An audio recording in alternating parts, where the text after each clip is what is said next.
Au 10e jour du mois d'avril 2025, mesdames et messieurs, bienvenue à toutes et à tous dans cette revue de presse.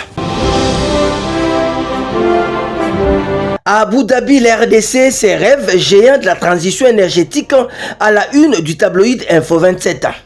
En quoi notre confrère, la première ministre Julius Suminwa Tshuluka, a donné le ton de son intervention d'ouverture. Calme, précise, visionnaire, elle a plaidé pour un investissement responsable et durable dans un pays en pleine mutation économique et institutionnelle. Autour d'elle, des intervenants de premier plan, ministres, chefs d'agence stratégique, responsables des projets majeurs, ont décliné avec méthode les réformes entreprises pour sécuriser les investissements, assainir les climats des affaires et garantir la transparence en République du Congo, nous dit Info 27. Pour éclairer le député sur les inondations de Kinshasa, Julius Suminwa, attendu à l'Assemblée nationale mercredi 16 avril à la une du comité d'information générale, le journal. Pour notre confrère, la première ministre Julius Suminwa Tshuluka est attendue mercredi 16 avril à l'Assemblée nationale pour répondre aux préoccupations des élus nationaux concernant les inondations qui ont endeuillé la capitale après les pluies diluviennes du week-end dernier.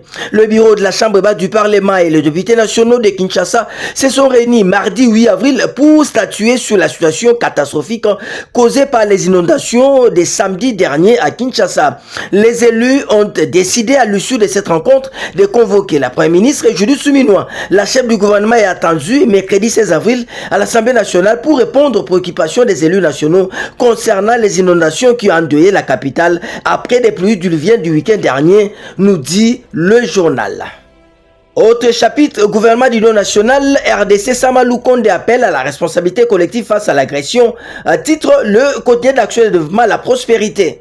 En jetant un coup d'œil chez notre consoeur, nous pouvons lire Samalou Konde, leader du regroupement politique Agissons et Bâtissons, a évoqué l'importance de la cohésion nationale lors des échanges avec le conseil spécial du chef d'État en matière de sécurité dans le cadre des consultations politiques. Il a souligné les échanges autour du conflit actuel et la nécessité d'une responsabilité collective pour faire face aux agressions extérieures dont les pays est victime. Au sortir de cette audience, Samalou Konde a déclaré: Agissons et Bâtissons a été reçu chez vous par le conseil spécial du chef de l'État en matière de sécurité pour des échanges sur le conflit en vue d'une responsabilité. Le premier message que la dynamique AB est venue faire passer, c'est d'abord un message de rappel de loyauté au président de la République.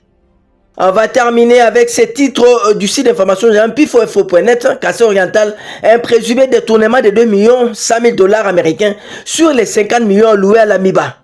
En quoi notre confrère, le député national Serkas Kassanda Kadiesa, a, dans une question écrite le lundi 7 avril, adressée au ministre du portefeuille Jean-Lucien Boussa et des Finances Doudou Fouamba, dénoncé un présumé détournement d'une somme de 2,1 millions américains sur les 50 millions donnés par le chef de l'État pour la relance de la société minière de Bakwanga, MIBA.